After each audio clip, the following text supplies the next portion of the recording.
For much consideration, I've come up with 3 ways that I believe that the war between Israel and Hamas could spill over into impacting the Bitcoin and the cryptocurrency markets, and I want to unpack those 3 scenarios right now. None of those scenarios are guaranteed to occur, but all of them are very much within the realm of possibility and potentially even probability. Let's break them down for one by one, but first let's start with a little bit of the basics. If you don't know what's going on already, on October 7th, an attack was launched into Israel that led to the loss of about 1,400 lives and the taking of about 199 hostages. That led to the largest military response from Israel in history against the Gaza Strip, and the political organization, the governmental, if you will, organization that runs Gaza. This is an extremely polarizing topic right now, and for good reason. There's a lot of people that are caught in the crossfire that are innocent and they're getting hurt, and that's despicable and horrible. And obviously I'm not for the innocent loss of life. But today we're going to talk a little bit about how it may impact the cryptocurrency market. The first thing that may happen, and this does have to do with that political polarization, is that this could impact who gets the presidency next year. There does seem to be a strong political divide between the Republicans and the Democrats on who supports who. Now, at the moment, President Biden, being a Democrat, has come out staunchly in favor of Israel, but his party not so much.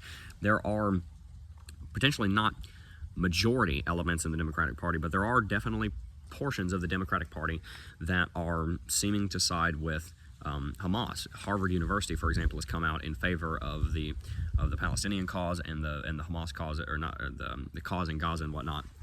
And of course, there are very justifiable cries about the amount of humanitarian disaster that's going on in Gaza right now. The Republican Party is seemingly coming out very much in favor of Israel, and this could lead to another political issue that could impact the United States presidential election. The way that this impacts the cryptocurrency market is that if Donald Trump is elected, he's very likely to appoint Hester Pierce, who's already a commissioner at the SEC, to be the chairwoman of the SEC. She, on her first day, would probably greenlight about 5 of the Bitcoin spot ETFs, and we would see Bitcoin jump tens of thousands of dollars within a week. That's if Donald Trump gets elected. If Biden gets elected, then it's very possible that we see Gary Gensler either stay or somebody very similar to Gary Gensler become the chairman of the SEC, who may be much more cold or at best lukewarm to the cause of cryptocurrency. And the conflict between Israel and Hamas is impacting the electorate very significantly right now, and actually maybe one of the biggest talking points, one of the biggest conversations during the debates coming up next year. And so we've got to pay very close attention to what happens here because of its impact on American politics and on who gets the presidency, because who gets the presidency is going to have a lot to do with whether the spot Bitcoin ETF gets approved. I am assuming that Gary Gensler is never going to approve a spot Bitcoin ETF because, I don't know, the guy is a supervillain. Let's just leave it at that. Now, there are 2 other ways that this could impact the cryptocurrency market, and track with me here because we're going to go over some geography.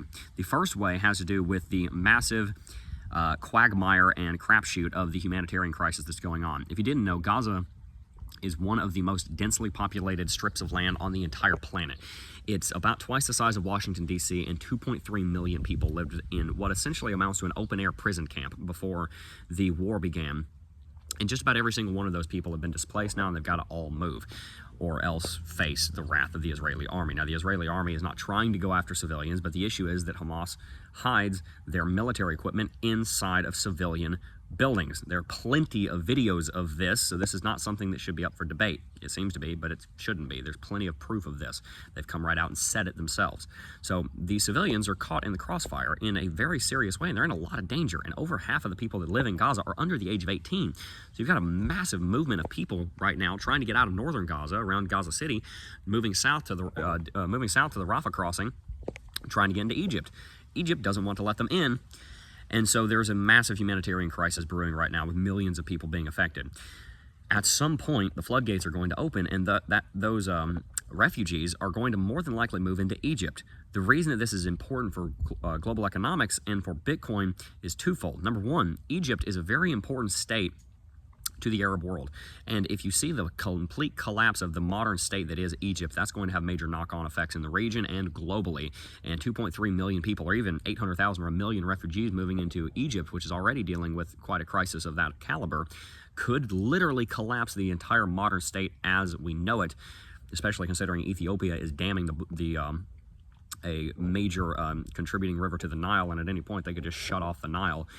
you could see the complete collapse of Egypt and Ethiopia moving in to take advantage of the situation, because Egypt and Ethiopia are rivals. If you see 800,000 people moving, or 1 million people moving across the Sinai like is Bible times, then you could very easily see them follow the Road 40 right along the Mediterranean coast, straight over into the Nile Delta, which is where the majority of the population lives in Egypt, and to get there they have to cross the Suez Canal, the most important shipping lane on planet Earth.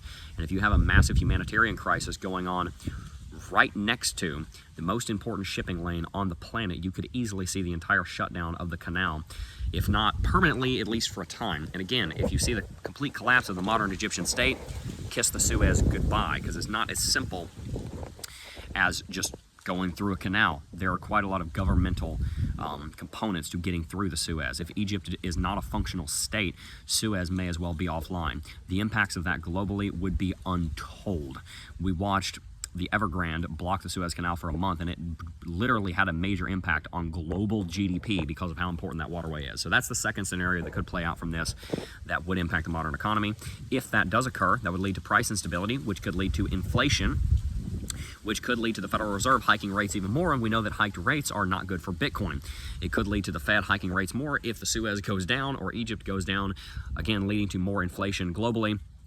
And that would, of course, be a negative thing for Bitcoin, because we're hoping that the Fed is going to move into this period of sideways interest rates and potentially even dropping the interest rates. That could be on its head if Suez goes offline. The third component here is that Iran hates Israel's guts, and they have openly stated many times, hundreds of times, probably thousands of times, that they have the sole intent of wiping Israel off the face of the map and moving them and pushing them into the Mediterranean. Well, we also know that Hamas and Iran have talked. They're not exactly allies, but it's more so that Iran uses them as a puppet.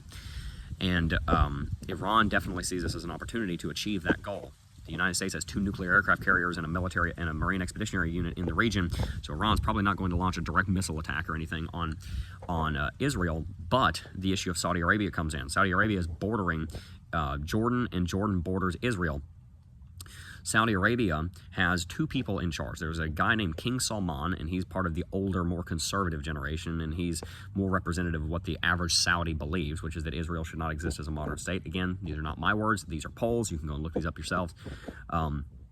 And then you've got the Crown Prince, which is basically the second in charge. He's like the COO, the president of the company, if you will, for the kingdom. And his name is Mohammed bin Salman. And he's much more interested in economic growth. He's been trying to transition the country of Saudi Arabia away from being an oil superpower to a finance and tourism superpower. He's one of the guys that's behind the giant 100-mile long city that you've heard so much about in northwestern Saudi Arabia. He is much more pro-Israel.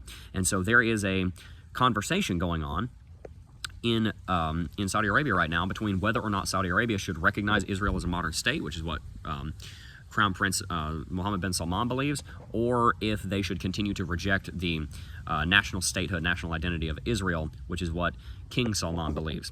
This is a very important issue, and it's more than likely that the Crown Prince is going to come out on top, and Saudi Arabia is, even through all of this, still going to be supporting Israel and their statehood. And if that occurs, again, we're talking about ifs, but these are definitely situations that could happen very easily. If Saudi Arabia does that, it could lead to a direct shooting war between Iran, who is Persian and Shia Muslim, and Saudi Arabia, who is Arab Sunni Muslim.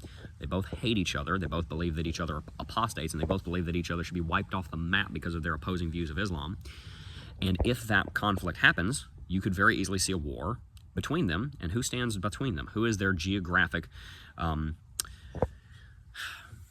fence? How do you get between Iran and Saudi Arabia on land?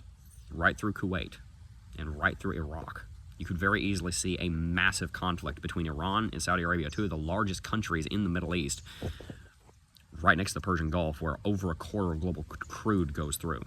If you see that conflict happen, you likely see the entire Persian Gulf go completely offline from a trading standpoint, which causes China to completely collapse because they're entirely dependent on the Middle East for energy. And you end up seeing one of the largest conflicts in the Middle East that we've ever seen, which could lead to total statehood collapse of Kuwait, Iraq, Jordan, Lebanon, Iran, or Saudi Arabia, or even the UAE.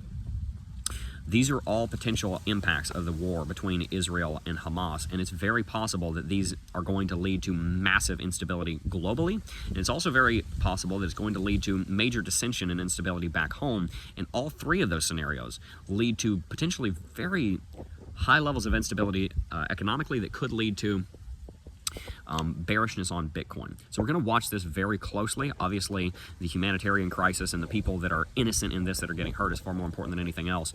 But from an economic standpoint, this is not good for globalization. This is potentially just as, if not even more impactful on global politics and macroeconomics than the Russian-Ukrainian issue, especially if even just one of those two scenarios that I painted come to pass, because some of the most important trade routes in the entire world, again, the Strait of Hormuz, which is the entrance to the Persian Gulf that opens up into the Indian Ocean, and the Suez Canal, both could be coming under threat as a result of this conflict.